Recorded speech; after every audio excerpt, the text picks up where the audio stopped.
Bonjour, aujourd'hui nous sommes vendredi 15 août 2014. Je continue la lecture de la Bible par l'avancée dans le livre de Job, par le chapitre 2, 3 et 4. Job, chapitre 2. Or, les fils de Dieu vinrent un jour se présenter devant l'Éternel, et Satan vint aussi au milieu d'eux se présenter devant l'Éternel. L'Éternel dit à Satan, « D'où viens-tu » Et Satan répondit à l'Éternel, « De parcourir la terre et de m'y promener. » L'Éternel dit à Satan, « As-tu remarqué mon serviteur Job?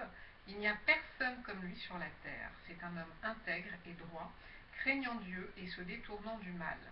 Il demeure ferme dans son intégrité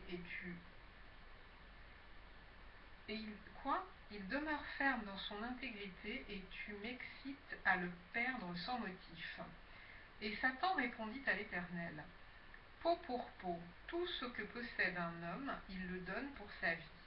Mais étends ta main, touche à ses os et à sa chair, et je suis sûr qu'il te maudit en face. » L'Éternel dit à Satan, « Voici, je te le livre, seulement épargne sa vie. » Et Satan se retira de devant la face de l'Éternel.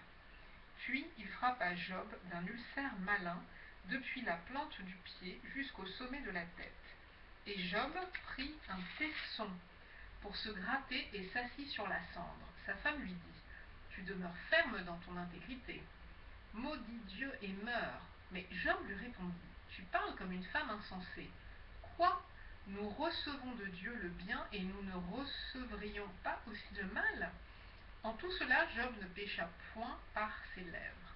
3 amis de Job, Eliphaz de Théman, Bildad de Chouar et Sophar de Naama, apprirent tous les malheurs qui lui étaient arrivés. Ils se concertèrent et partirent de chez eux pour aller le plaindre et le consoler. Ayant de loin porté les regards sur lui, ils ne le reconnurent pas et ils élevèrent la voix et pleurèrent. Ils déchirèrent leurs manteaux et ils jetèrent de la poussière en l'air au-dessus de leur tête.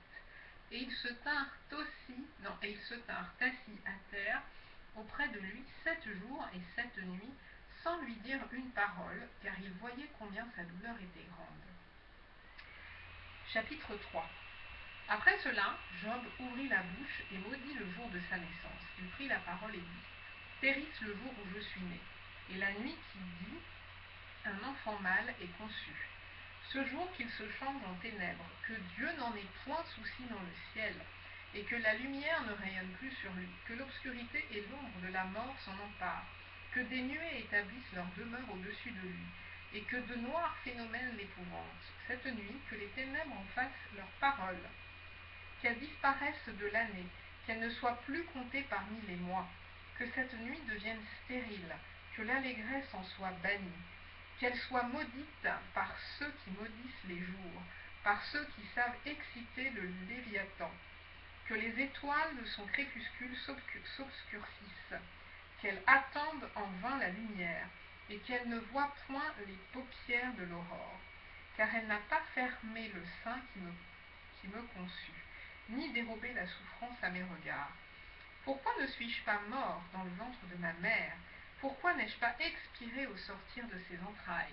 Pourquoi ai-je trouvé des genoux pour me recevoir et des mamelles pour m'allaiter? Je serai couché maintenant, je serai tranquille, je dormirai, je reposerai, avec les rois et les grands de la terre, qui se bâtirent des mausolées, avec les princes qui avaient de l'or et qui remplirent d'argent leur demeure, où je n'existerai pas, je serai comme un avorton caché, comme des enfants qui n'ont pas vu la lumière. Là ne s'agitent plus les méchants, et là se reposent ceux qui sont fatigués et sans force. Les captifs sont tous en paix. Ils n'entendent pas la voix de l'oppresseur. Le petit et le grand sont là, et l'esclave n'est plus soumis à son maître. Pourquoi donne-t-il la lumière à celui qui souffre et la vie à ceux qui ont l'amertume dans l'âme, qui espèrent en vain la mort et qui la conçoivent plus qu'un trésor? Qui serait transporté de joie et saisi d'allégresse s'il trouvait le tombeau?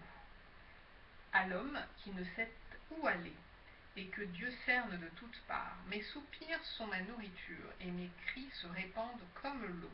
Ce que je crains, c'est ce qui m'arrive.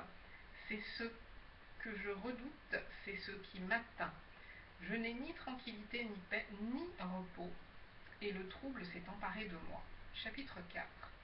Eliphaz de Théman prit la parole et dit: Si nous osons ouvrir la bouche, en seras-tu peiné? Mais qui pourrait garder le silence? Voici, tu as souvent enseigné les autres. Tu as fortifié les mains languissantes. Tes paroles ont relevé ceux qui chancelaient. Tu as affermi les genoux qui pilaient. Non, tu as affermi les genoux qui pliaient. Et maintenant qu'il s'agit de toi, tu faiblis. Maintenant que tu es atteint, tu te troubles. Ta crainte de Dieu n'est-elle pas ton soutien? Ton espérance n'est-ce pas ton intégrité? Cherche dans ton souvenir. Quel est l'innocent qui a péri? Quels sont les justes qui ont été exterminés? Pour moi, je l'ai vu, ceux qui labourent l'iniquité et qui sèment l'injustice en moissonnent les fruits. Ils périssent par le souffle de Dieu. Ils sont consumés par le vent de sa colère. Le rugissement des lions prend fin. Les dents des lionceaux sont brisées. Le lion périt faute de proie. Et les petits de la lionne se dispersent. Une parole est arrivée furtivement jusqu'à moi, et mon oreille en a recueilli les sons légers. Au moment où les visions de la nuit agitent la pensée, quand les hommes sont livrés à un profond sommeil, je fus saisi de frayeur et d'épouvante, et tous mes os tremblèrent. Un esprit passa près de moi, tous mes cheveux se hérissèrent, une figure d'un aspect inconnu était devant mes yeux, et j'entendis une voix qui me murmurait doucement. L'homme serait-il juste devant Dieu? Serait-il pur devant celui qui l'a fait? Si Dieu n'a pas confiance en ses serviteurs, s'il trouve de la folie chez ses anges, combien plus chez ceux qui habitent des maisons d'argile, qui tirent leur origine de la poussière et qui peuvent être écrasés comme un vermisseau. Du matin au soir, ils sont brisés, ils périssent pour toujours, et nul n'y prend garde. Le fil de leur vie est coupé, ils meurent et ils n'ont pas acquis la sagesse. On va donc s'arrêter là.